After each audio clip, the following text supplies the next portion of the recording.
তবে কি আমাকে আসতে দেখে কাছে কোথাও লুকিয়ে পড়েছে? আমাকে অবাক করতে হয়তো পেছন থেকে এসে আমার গলায় জড়িয়ে কিলকিল করে হেসে উঠবে। আমি বরং এখানে একটু চুপ করে বসে পড়ি। একটু পরেই হয়তো আমার মা বকুল এসে আমার গলায় জড়িয়ে ধরে বলবে। বাবা, একা একা তুমি এখানে বসে বসে কি ভাবছো বলো তো? বকুল, বকুল মা আমার। বকুল কই, কোথায় দিদি? না না রে মা, আমার বড় ভুল হয়ে গেছে রে মা। বকুলের কথা ভাবতে ভাবতে আমি যেন আমার বাহ্যিক জ্ঞানটুকু হারিয়ে ফেলেছি। তাই তো শয়নে শোভনে আমি যেন স্পষ্ট শুনতে পাই আমার বকুলের কণ্ঠস্বর। তার চৌকের সামনে আলিয়ার মতো ভেসে উঠে আমার বকুলের মলিন মুখখানা। তুমি অযথাই দিদির কথা ভাবছো বাবা। অযথা নয় রে মা। আজ 7 দিন হয়ে গেল আমি আমার মা বকুলের আর কোনো সংবাদ পেলাম না। মেয়েটা যে আমার কেমন আছে, কোথায় আছে, সে ঈশ্বরই জানে। আমি বলছি বাবা, দিদি ভালোই আছেন। ওর শ্বশুর বাড়ির লোকজন ওকে নিশ্চয়ই মেনে নিয়েছেন। তা না হলে তো দিদি কবেই এখানে চলে আসতো। তুই বলছিস মা? আমার দিদি বকুল ভালো আছে।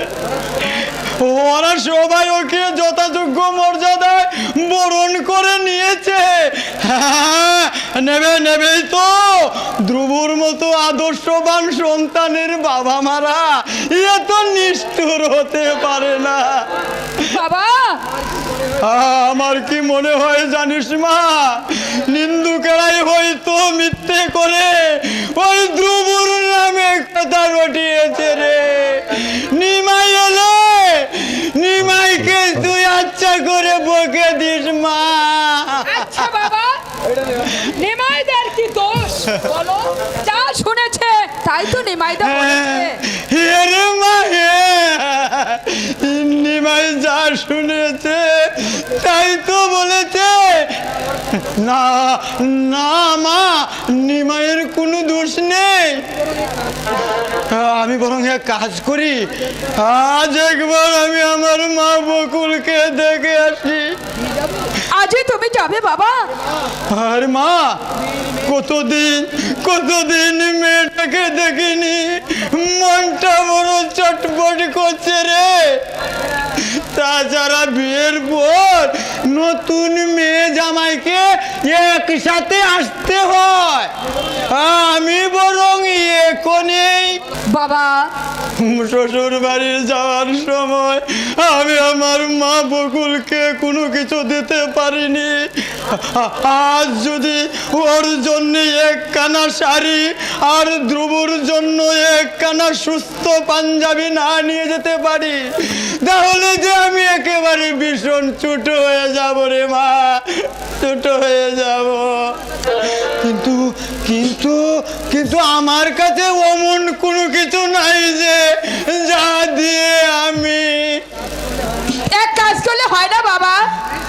মায়ের সোনার বালা দুটো বিক্রি করে। না রে যাবা না, অভাবের তাড়নায় আমি তোর মায়ের সমস্ত গয়না বিক্রি করে দিয়েছি রে। কিন্তু তার এই শেষ স্মৃতিটুকু আমি আর মুছে ফেলতে চাই না। বেশ, তাহলে তাই ভালো বাবা। আচ্ছা বাবা, আমি বলছিলাম কি, আজ না পারলেও বাড়ি যাবার সময় দিদি জামাই বাবুকে তুমি নতুন কাপড় পরিয়ে পাঠিও। তুই ঠিক বলছিস মা। আমি 2 দিন হাতে পেলে আমি ঠিক টাকা জোগাড় করে নেব। আমি তাহলে বেরোচ্ছি। তুমি দুটো দিন যদি হাতে সময় পাও না টাকা ম্যানেজ করে নিতে পারবে আর তাই দিয়ে নতুন কাপড় চোপড় কিনে দিদি জামাই বাবুকে দিয়ে আসবে। হ্যাঁ হ্যাঁ, আমি তাহলে সময় পেলে কালই ওদেরকে আমার সঙ্গে করে নিয়ে আসবো, নিমাইয়ের হাতে বাজার করে পাঠিয়ে দেব।